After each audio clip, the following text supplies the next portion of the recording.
celebrating Barack Obama, Oh, you look beautiful. of the United States of America. Definitely a historic day, and he is the first Black president. What an amazing race. I wasn't sure where you went. I'm like, where did Zahida go? I thought you went back over there. Right over to Hong Kong, to right here in Peel. Tonight's show is about the elections, student protests, and Islamophobia. As you know, it has been a difficult race, a crazy race at times, and media outlets all over North America has followed this race.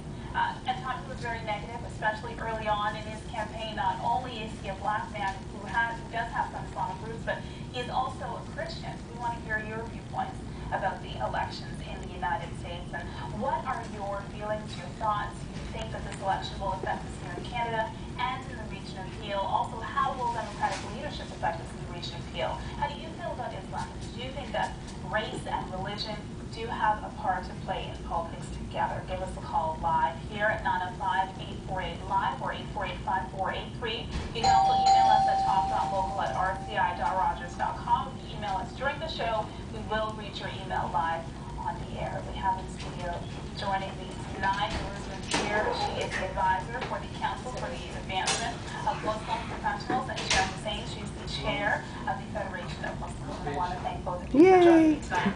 So, as I mentioned a few moments ago, She brought a poppy. And definitely a historic day yesterday, not only for America, but this is really a historic day for the world.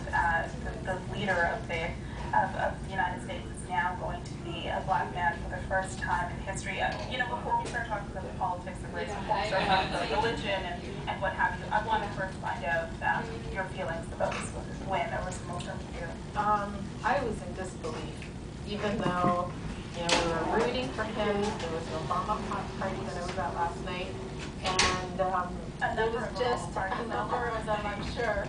But it was just the most exciting night. I think that the buzz was more than I've ever seen, in time. And it was just exciting when it was announced at 11 o'clock that he had become president. I know so many people were crying around us, and it was just phenomenal. It was just amazing. Sharon? I was one of those people who were crying. Really?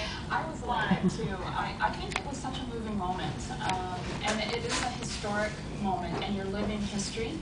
And hopefully one day I'll tell my kids that I lived through the time when there was a Black president in the United States, and I'll have stories to tell, hopefully good ones to tell. But it was very inspiring. It made us feel that anything is possible. To quote Oprah Winfrey last night, it makes you feel that you're on the verge of something really great, and anything is possible. For myself personally, I was speechless, and I watched the coverage, way into the wee hours of the morning, just glued to my television set, because like many people, and like yourself, as you mentioned, I was just in disbelief, and really in a state of shock, and still am. I don't think, it's even sunk in for me. It probably won't hit me until January the 20th, when he's no longer president-elect, but when he's actually president. And by the way, if you want to join the conversation, the number is 905-848-LIVE. We do want to find out your thoughts about yesterday's win, but we're looking now ahead into his presidency. What does it mean to have a Black man in power? What does that mean now for politics in the Middle East? I think that changes things, and especially when it comes to having the Democrats in power as well. We've had Republicans for the past 8 years. We know what that has meant. Do you think that changes? Oh, absolutely. I think people wanted to be a part of believing that there was hope for change. His message, yes, we can change, those were words that really people want to see, hear, and believe. And now knowing that Barack Hussein Obama has been elected, probably say Hussein, it really does give hope that there are better things to come, especially in the Middle East. I mean, the whole world is affected by what happens in the Middle East, and there are a lot of conflicts there that I am very hopeful will actually become resolved. At least we'll get to that path. It'll be a start. So I think we don't know what to forecast the future, you know. But it's going to be a very interesting time ahead, and even in Canada. Sharon, does he face an uphill battle? Probably. I think there's enough elements in the United States that are very against him being there, whether it's because of his race or because of who he was running against. But I think the fact that he's a courageous young man who's very well spoken, he has a lot of charisma, I think that's going to work for him. And I think that the fact that he's won this election, and quite a few people are surprised that he's won, speaks volumes on those who are following him and who'd like to support him. How does having a Democrat in the office now affect Canadian politics, Sharon? Well, I hope it'll have a good effect on Canadian politics, because I really like to see their political, especially their foreign policy, influence Canadian foreign policy, especially Prime Minister Harper's stand on things like Guantanamo and Omar Khadr being the last Westerner left there, and his reluctance to really act on that and bring him home, bring the Canadian home. Every other Western nation has brought home their people.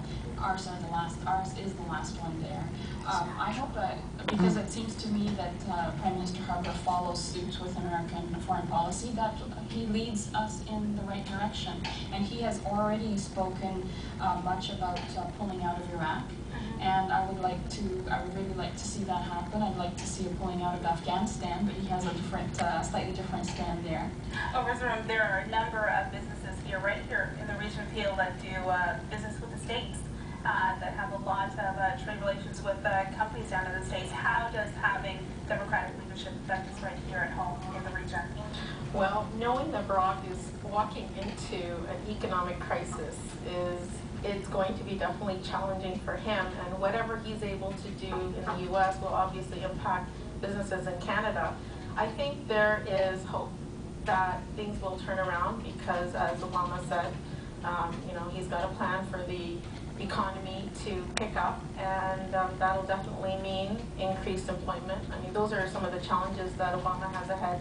Whatever the U.S. has as far as their struggles is going to be our struggle.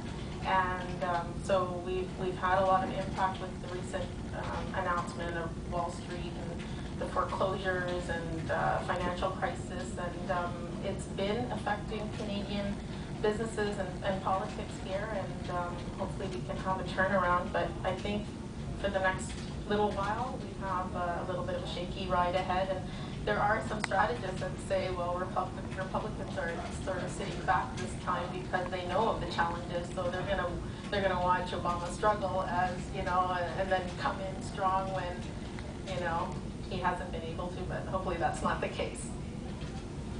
Great.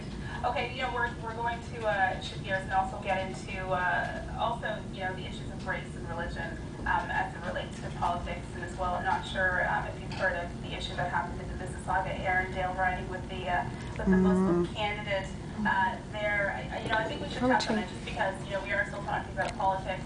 The NDP candidate was accused in that riding of splitting the vote. And I did want to get your thoughts on that, Sharon. I know you're aware of the issue. I did want to get your thoughts on that because he definitely said he ran as a Canadian, not as a Muslim. He ran as a man who believed in the party that he was representing.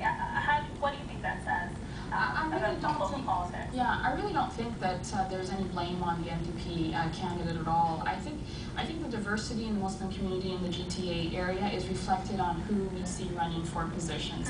And we personally know Omar Al-Gabra, and he supported a lot of our community events and initiatives and was very well liked. And it just speaks to his supporters not being out there en masse to support him. It has nothing to do with his abilities or with the NDP's candidates' abilities either, or the fact that votes were split. If there were 3 Muslim candidates, it would still speak to the supporters getting out there and voting for the right candidate. Was it fair for people to bring religion into politics in this particular instance? Was it fair to make those accusations against Mr. Rinski? I would say no. I would say no because I know a lot of accusations were made against Al-Gabra as well, aligning him with terrorists, with extremists, with all kinds of views that he doesn't hold or the Liberal Party doesn't hold. And so I would say it's not fair to bring those in and to look at each candidate on their platforms and not their religion. aren't a lot of Muslims in politics. Do you think that that is because of the response of the Canadian people? Do you think that that has to do with Islamophobia? Could that be a barrier that's preventing them from getting involved and preventing Canadians from being more open-minded? I would say that the reason more Muslims aren't in politics probably has a lot to do with the youth, the youngness of our community being in Canada and our inability to really grasp the political agenda and move forward on it. I don't think it's so much that there's a ceiling holding them back. I think Islamophobia is out there and it is an obstacle, it is a challenge, but I don't think in Canada it's as severe as in the United States, and I think that we, our community, definitely could do a lot more to encourage our young people to become more politically minded. I was just going to, speak to becoming more politically minded when I think about the elections that just happened, locally in all of the ridings in Peel, and even in some of the ridings that, the riding in particular that I worked in Brampton West. I didn't see the enthusiasm. Yes, I didn't see the enthusiasm in the young people. I didn't see the enthusiasm in the people who were representing or working with their candidates, quite like we saw south of the border. Are the local politicians doing enough to inspire young people? Are they doing enough to inspire people to get involved in politics? That's in the states, at a national level, but I'm talking at a local level here in the region. Are we, inspired? Are we excited enough about who is going to lead us as far as, local leadership goes? Well, I too was very involved with the Canadian elections, and at a point it was a huge struggle because, who do you focus on, the American politics or the Canadian politics? And it was, what I saw this time around was a lot more Muslims. Actually, I was working with 4 different candidates, and I saw a lot more participation from the Muslim community, helping, and just going back to Omar Al-Gabra, like he represented Canada, yes, the changing things, and he's never really said that I'm a Muslim first, or he had represented Canadians, and we are the face of Canada. 700,000 Muslims, in Canada says a lot. So, are there more people? There are more and more people. Are there enough? Not yet, but hopefully there will be. And, just as and maybe his, yeah, and I think maybe his loss was a wake-up call to those of us who sat back and didn't vote that night. And I wasn't one of them, but to those people who didn't get up and speak with their feet, that they need to, and it makes a huge difference. 200 votes makes a huge difference on whether, in his riding. Yeah, and that it could have been prevented if those people who wanted to see him there were a lot more active. Even in Andrew's riding, Brampton West, there was, I think, 100 and something votes. So really, every person, it was a small margin. Yeah. So every vote counts. People think they take it for granted, but really, it does matter. We're going to talk a little bit more about community mobilization coming up in the next segment. And by the way, if you want to join the conversation, the number is 905-848 live or 848-5483. You can also send us an email at talk.local@rci.org. I'm surprised. Send us an email during the show. But today is an important night. Like, I mean, after the elections, it's the first show. I'm surprised if no one... Don't go away. Coming up on a short break. We'll be back.